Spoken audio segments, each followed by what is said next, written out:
Over the past 25 years, Vista helped bring enterprise software to the cloud, and now, of course, it's working on implementing the transition to artificial intelligence. You might also, by the way, recognize Robert from a viral moment in 2019 when he repaid the student loans of 400 graduating students from Morehouse College. He's a dedicated philanthropist and the author of several books, including his most recent Lead Boldly, 7 Principles from Dr. Martin Luther King Jr. Robert F. Smith is joining me right now at Invest. Thanks for being here. Great to be here. Great to see you. I got to start with the theme of the day, the theme of the year, the past couple of years, which has been AI, right? And generative AI in particular. And I'll get to investing in AI, which you've been doing a lot of, but I do want to start with AI in the workforce because, as I'm sure you're aware, the Financial Times reported that Vista's told investors that you plan to cut your workforce, in part because of what's going on with AI, potentially by as much as a third. What can you, I mean, we've been hearing this from a lot of companies, Robert. Yeah. So it's not perhaps as shocking as it might have been recently, but what can you tell us about the plan? Yeah, like all things, there's a fair amount of misstatement in what was reported.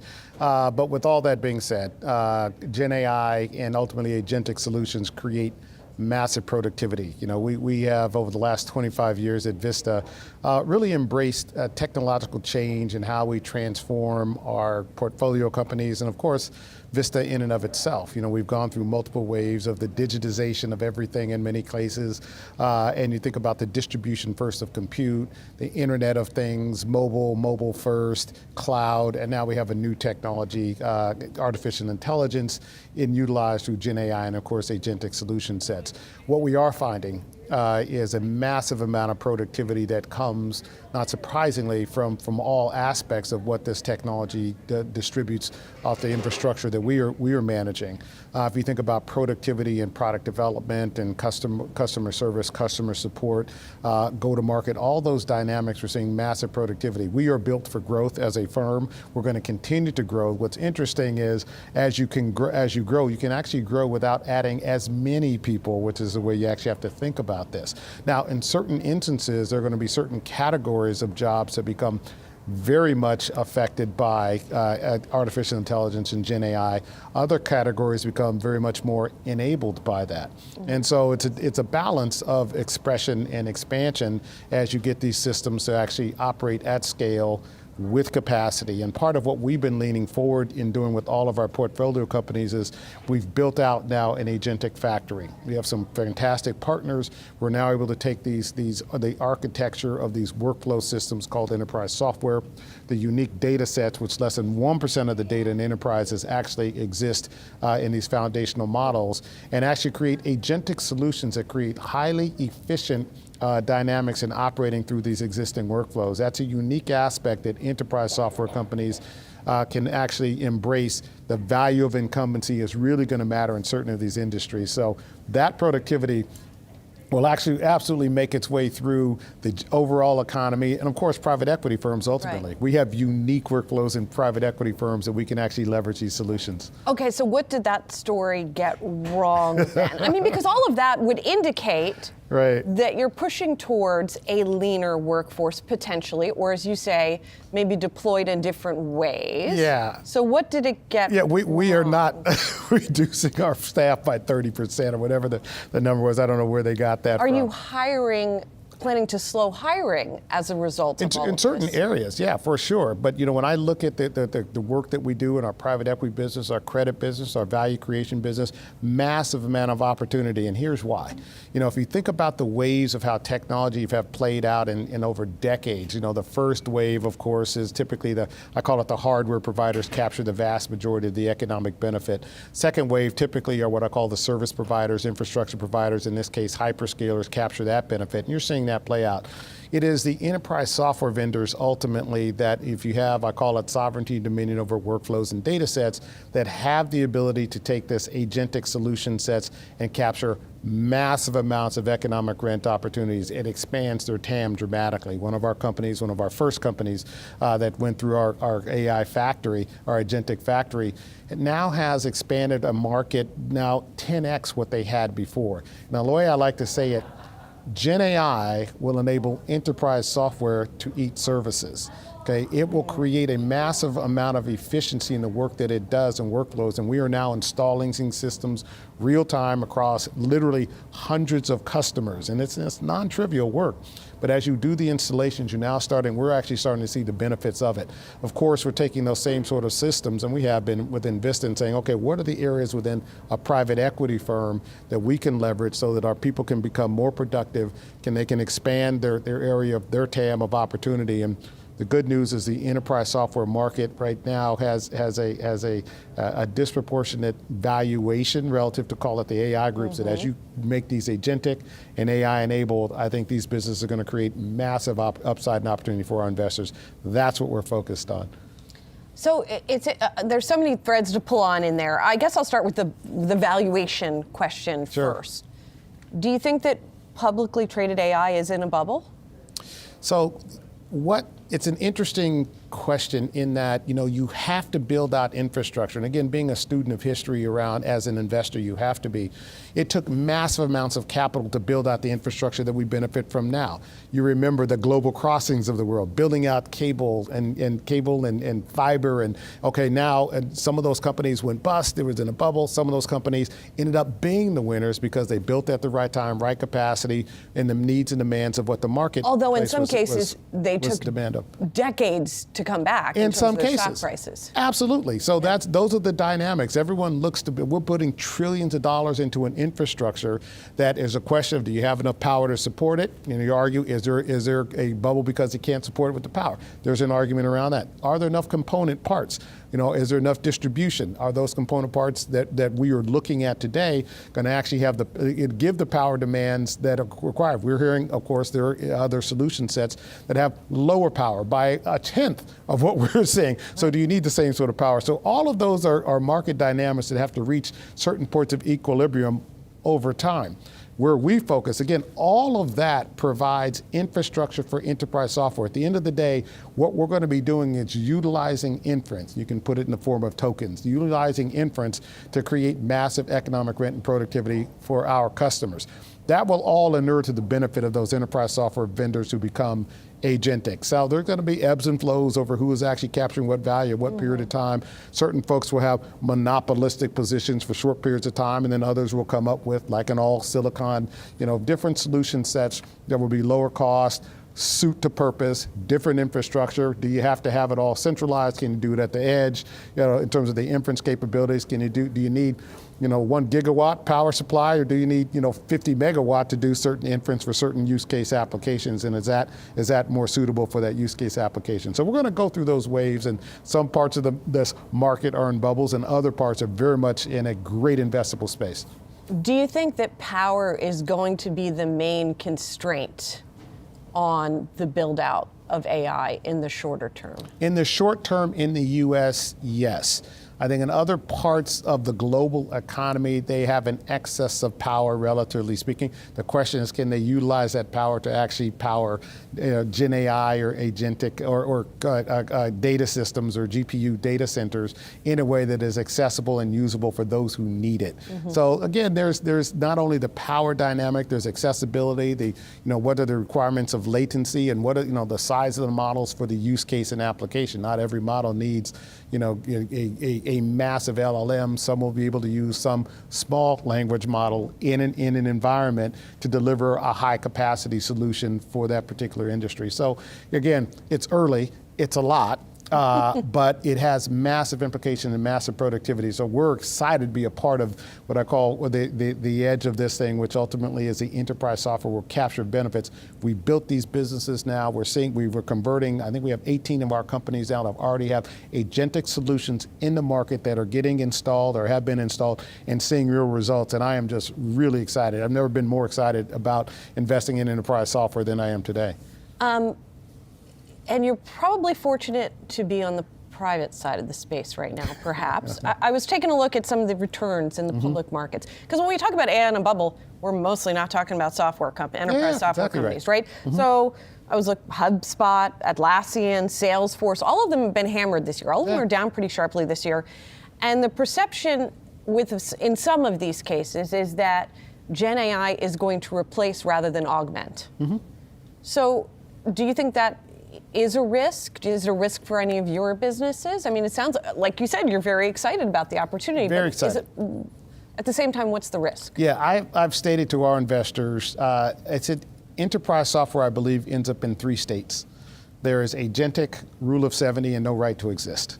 Okay, so certain public investors can't necessarily discern between those 3 categories just yet, because they're not seeing enough of the proof points of, okay, is an agentic enterprise software business, does that create massive growth and massive opportunity? And if they aren't agentic, do they have a right to exist? Do they actually have, the way I like to think about it is sovereignty and dominion over workflows and data sets that are unique.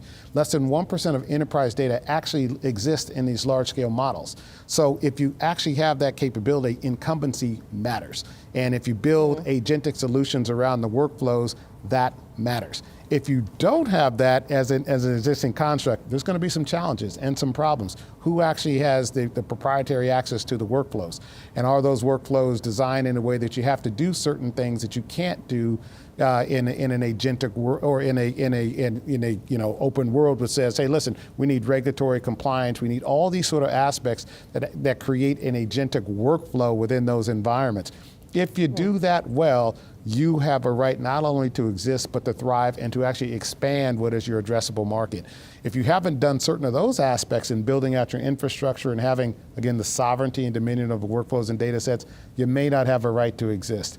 But that doesn't mean you can't use these Gen AI solutions to lower your cost of your delivery dramatically. That's what I call that rule of 60, rule of 70. Increase your profit margins because you're actually able to lower the cost of development and customer support and go to market, all those sorts of things, and deliver solution sets at a higher profit, which give you the ability to return capital to your investors. That hasn't played out yet at size and at scale in the public markets, which is why public investors are still trying to sort all that out. I'm also curious about sort of deals and exits in that environment right now, because you've done a lot of big deals over the past several years. We have seen more IPOs coming in this market, some AI, but particularly in crypto. So what do you think that environment is going to be like over the next year? Do you think you're going to get some more exits for your investors? Yeah, we're excited. I mean, even in this last year, we've been able to return a little over $12 billion, which has been exciting. And none of them have been through IPOs, right? So if you think about it, even with the IPO window and market being closed, we have been able to build businesses that strategic buyers have been excited about buying, financial buyers have now been excited about buying, and positioning those businesses so people understand they have an agentic aspect to them, or they're a rule of 70, and have the capacity to deliver over the long-term returns to the buyers of those sorts of businesses. That's essential to our business. Our business is to buy, create value. All this operational intelligence that we bring in our best practices is an important part of what we do as investors in enterprise software. With all of that said, now that the IPO market is starting to open, we have a couple of companies in registration, and we're excited about the prospects of what they can lead to in the marketplace. So again, like all things, these markets go through different equilibrium states, and we're excited about the fact that now public investors are now saying, listen, we are now in demand of companies that actually have the ability to sustain growth and market share and market opportunity in very specific enterprise software areas, and we are fortunate to have companies that fit in those spaces. Yeah, I want to get back to the labor question a little bit, Sure. Because we keep seeing pretty dismal both anecdata and data about Gen Z and then Gen Alpha in this job market, that it's tough for them to get jobs. Yeah. What skills do these people need in the age of AI, especially as you talk about the shifting of the job market? Yeah. What do they need to know? There's going to be a little more of what we call the whole brain type of skill, right? My generation, part of our generation, you could be really a STEM person, and as a result of that, there was a premium on being able to process data and come up with insights and analytics around that data. And now you have this new tool and a set of agents that can actually do that much more efficiently, much more quickly, and serve you, in essence, the synthesis of the data based on what it is you're looking for. And now what do you do with that? And so those who get actually a little bit more whole brain, creative, thoughtful, understanding the ecosystem, the EQ of intelligence, of engagement. I mean, look at our sales agents, for instance. For a period of time, most people think salespeople are selling all the time, and when you talk to them, they'll tell you that. Well, if you actually look at the data, they're only selling about 15% of the time. a lot of the time they're doing things from, putting up sales notes and, putting strategies together, all those sorts of things. Think about using a series of agents that prepare your salespeople to be more effective. So rather than them taking, hours to do, sales prep, it takes minutes. It's delivered at the time they're walking into the meeting. And now they can focus on, I call it the human aspects of what is it that solves the problem, the relationship that they need. Those are the things that are going to create massive productivity. So there's going to be some shakeout in those parts of the market. Do you need as much of the kind of the sales prep dynamics that we do today, which were often entry-level type jobs, right? But if you have the ability to also orchestrate agents to deliver that, you can actually now effectively treat and deliver to more salespeople that capability. So that's how this is all going to evolve in many of these instances. An issue we've talked about before also when you talk about building out your workforce, as you well know, there's been a backlash against policies that aim at fostering diversity, equity, and inclusion. So when you think about recruiting, whether it's for Vista itself or for the portfolio companies, is there still a place for DEI in this environment? Is there still a business case for DEI? The business case hasn't changed. It is, everyone knows the more diverse thought that you have, the lower risk, the higher returns, the data is all out there. Now, how people react to it, that's, a different instance, but the data is there. I tell our teams constantly, keep doing what you're doing, hire the best people, enable them to be effective, ensure that they have the ability to create the connectivity. In America in particular, we have to embrace the resources that we have at our disposal. The thing that we have done over the last 20, 30, 40 years is distribute capability globally, digital capability globally. So a lot of the things that always kept us on the leading edge, now are accessible everywhere. So as an economy, if you look about the U.S. economy, you have to actualize as many people as possible using the tools that are available so that we can be the most productive workforce and deliver the most productivity per person, per country that we can in order to compete as a small country on a number of people basis relative to others. That's why for us it's important to deliver solutions that teach students. We have partnerships with some of them HBCUs where we deliver AI systems and curriculum to Morehouse and Spelman and now to other HBCUs. Our partnerships with code.org, we'll get to over 5 million students who are not only just teaching them code, but now it's AI-centric coding, all those sorts of things. We have to equip that K through 12 and then higher ed groups of students to understand this is the new paradigm of how work's going to be done. You need to embrace it. You need to become a master of how it is utilized and understand how to scale it, not just in corporations, but also in starting businesses, encouraging people to actually use the unique insights they have as entrepreneurs from the communities that they come with to develop businesses and expand those businesses at a much more rapid pace using these technologies and these platforms. That's where the opportunity set really lies for us. Robert, as I mentioned, you have written a number of books, and the latest book highlights speeches from Martin Luther King Jr., but sort of through the lens, and you add some commentary on your own experiences and reflections. And I'm curious whether you think at this current moment in this country, there's been backsliding in terms of racial equity in America, whether we're talking about politics or culture or business. Yeah, to me, we have to embrace the assets that we have, and that's our people. Our greatest asset in this country are our people. We need to enable and actualize our people, and part of that means we have to build stronger alliedship around what are the areas that we need to address. Are we doing that? In some communities I see yes, in some communities not so much. Some communities are moving forward and some communities are moving backwards. But we have to create enough of a momentum moving forward, because moving backward is not going to be an option in the rate and pace of change in the global economy. For periods of time where you had disproportionate access to technology and resources, you could operate in certain ways. The world has become flat in many respects in that regard. Look, the U.S. has been a beneficiary of it because we reap the benefits of the products and solutions that we've been able to sell globally. But now people have access to that. So we now have to actualize, I call it, every able-bodied American to participate in the opportunity and enable them to actually create GDP, create access to additional jobs and expansion. That's ultimately what keeps us on the front foot of prosperity. That's what's important. Robert, finally, obviously, You're a busy guy. You're raising money. You're writing books. What do you do in order to try and shut off a little bit and rejuvenate? That's a great question. You know, I just actually went on a wonderful trip with one of my sons. And we went fishing for 3 days, and then he got me on some roller coasters for a couple of days, which was a lot of fun. But a lot of it is connecting with people that you care about. To me, it's listening to great music, listening to the thoughts of the youth, what it is that they're interested in, and gaining perspective as to where you should focus your time, energy, and attention.